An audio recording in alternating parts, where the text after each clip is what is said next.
como vemos en esta porción de la palabra de Dios, nos muestra y nos enseña la forma en que todo hombre que existe sobre esta tierra, toda persona que ha venido, ¿verdad?, de la naturaleza pecaminosa de Adán, es una persona pecadora. Es lamentable que hoy por hoy encontramos a personas en este mundo que niegan su condición de pecado, que niegan su relación con la pecaminosidad y con esa naturaleza caída, producto precisamente de que somos simiente de aquel primer hombre que cometió ese primer pecado en el huerto del Edén. La palabra del Señor nos muestra en esta porción de la Escritura, donde el apóstol Pablo escribe a este hijo en la fe, la manera en que ciertamente él mismo se considera como uno de los pecadores que existen sobre esta tierra, pero no uno cualquiera de los pecadores que existen sobre esta tierra, sino, dice la palabra del Señor, el primero de los pecadores que existen en esta tierra. Es como si el apóstol Pablo estuviese diciendo: yo testifico y me considero el primero de los pecadores, el más grande de los pecadores. De hecho, él mismo en otro pasaje de la Escritura dice: ni siquiera soy digno de poder predicar la palabra de Dios, porque yo también perseguí la iglesia de nuestro Señor Jesucristo. Así como el apóstol Pablo escribe y manifiesta esta verdad acerca de lo que es su condición delante de Dios, de esa misma forma vemos en la Sagrada Escritura es visto este personaje del cual vamos a hablar en el día de hoy. Zaqueo, de acuerdo a lo que enseña la palabra del Señor, es un hombre de unas características muy particulares. De hecho, si nosotros comenzamos a ver las generales de Zaqueo y vemos lo que es y fue la persona de Zaqueo, vemos en la Escritura que era un personaje muy particular, de esos personajes íconos de una ciudad, como lo fue la ciudad de Jericó. La Biblia nos muestra que la ciudad de Jericó fue una ciudad muy particular, la primera ciudad que conquistó el pueblo de Israel en el cruce del Mar Rojo, cuando estuvieron liderados ya por Josué, el que encomendó Moisés para que llevara al pueblo de Israel a la conquista. Y nos muestra la palabra del Señor que esta ciudad fue una ciudad maldita por parte de Dios, fue maldecida por parte de Dios. En Josué capítulo número 6, en el verso número 26, encontramos ahí en la palabra del Señor, cuando la Biblia nos dice: en aquel tiempo, oiga, Josué hizo un juramento diciendo: maldito delante de Jehová el hombre que se levantare y reedificare esta ciudad de Jericó. Sobre su primogénito eche los cimientos de ella, y sobre su hijo menor asiente sus puertas. Acababa Josué de destruir la ciudad de Jericó, y la maldición de esta ciudad fue hecha por Josué ante el Señor, como dice aquí la Escritura, para que nunca más fuese reedificada por el pecado que moraba en esa ciudad, por el pecado que existió en esa ciudad, dentro de la cual, como explicamos en el estudio anterior, Rahab la ramera fue la única que fue bendecida por Dios y la única que fue liberada por Dios de la muerte de todos los que moraban en aquella ciudad pecaminosa. Jericó fue reedificada nuevamente, pero en su reedificación, dice la Escritura, se cumplió la profecía dada por Josué en capítulo 6, verso 26. Si usted abre su Biblia en Primero de Reyes, capítulo 16 y verso número 34, encontramos allí donde la palabra del Señor nos dice: en su tiempo, y él de Betel reedificó a Jericó, a precio de la vida de Abiram, su primogénito, echó el cimiento, y a precio de la vida de Segub, su hijo menor, puso sus puertas, conforme a la palabra que Jehová había hablado por Josué, hijo de Nun. Mire, la palabra de Dios no cae en tierra. La palabra de Dios no puede ser violada.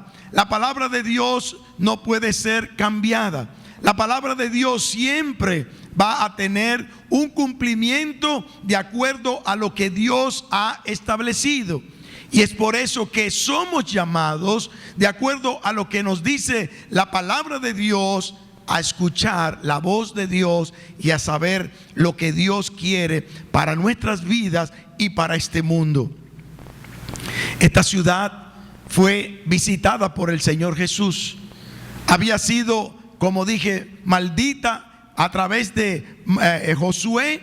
Había sido reedificada nuevamente a costa de la muerte de los hijos de aquel rey que decidió edificarla.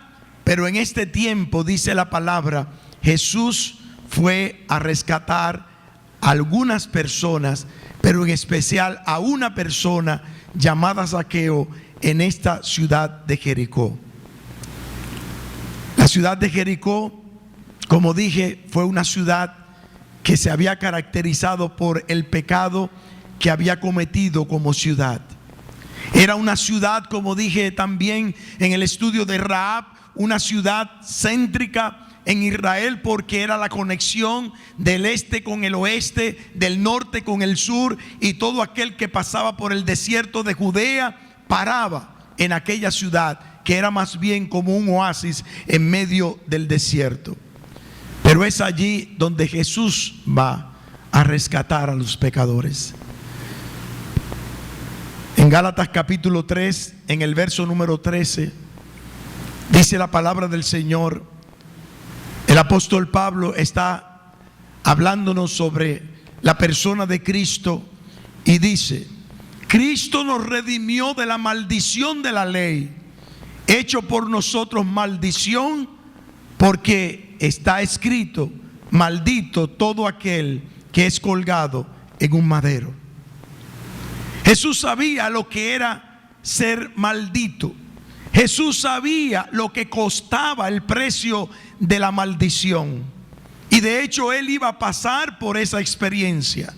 Jesús iba a ser colgado en el madero por el pecado de todos nosotros. Y se iba a convertir en maldición para traer bendición a todo aquel que confiara en Él.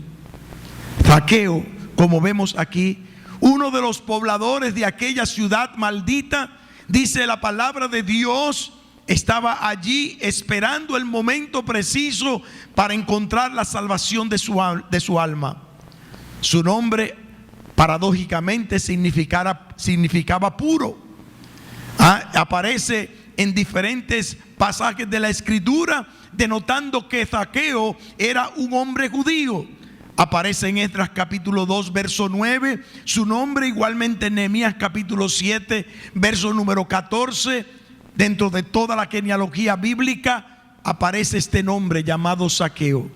No Zaqueo propiamente el de Jericó, pero hombres que tenían el nombre de Zaqueo, que identifica aquí que Zaqueo era un hombre que tenía un nombre de ascendencia judía. De acuerdo a la Biblia, Zaqueo era un hombre bien pequeño, bien pequeñito, ¿verdad? Siempre se han tomado a las personas, ¿verdad?, de relajar en cierta manera o de dar epítetos a personas de baja estatura. De acuerdo a la Biblia, vemos allí que tal vez por la forma en que había sido etiquetado, Zaqueo era un hombre que subió, diríamos, con ciertas inseguridades. Y decimos esto porque la profesión que toma Zaqueo es una profesión que estaba tildada, y de hecho era así, para subyugar a todos aquellos que estaban bajo la bota romana, al servicio del César, aun cuando él era judío de nacionalidad. Y es Zaqueo el que se ocupa allí de subyugar a a todos los israelitas que se encontraban en la ciudad de Jericó.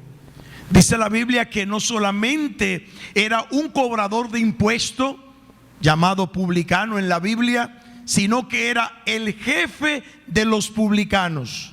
Esa era su profesión, dice la palabra de Dios.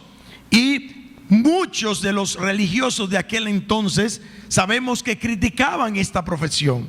Criticaban esta profesión porque esta profesión en muchos ámbitos de Israel, incluyendo el mismo Señor Jesucristo, era sinónimo de incrédulo o sinónimo de pecador.